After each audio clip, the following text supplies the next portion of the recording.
বাংলার এক ছোট্ট গ্রাম, নাম পদ্মপুর।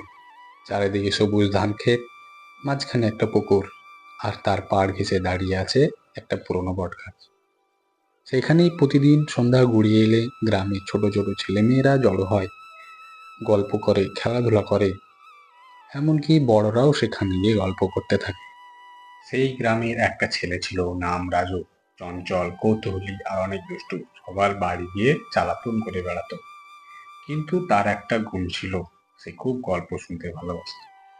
প্রতিদিন সন্ধ্যা নামলেই বটগাছের নিচে বসে রাজু তার দাদুর মুখে পুরোনো দিনের গল্প শুনত।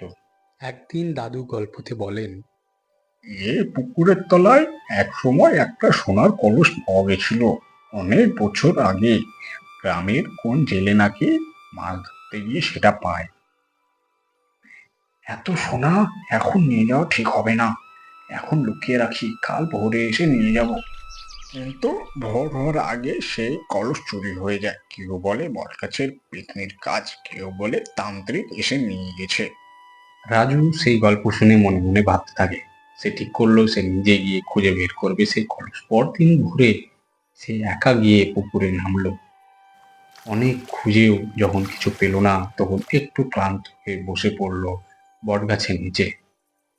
হঠাৎ সে শুনলো পাতার ফাঁকে একটা মিষ্টি সুর। সে তাকিয়ে এদিক ওদিক দেখলো, আর দেখলো বটগাছের ডালে বসে একটা ছোট্ট পাখি গাইছে।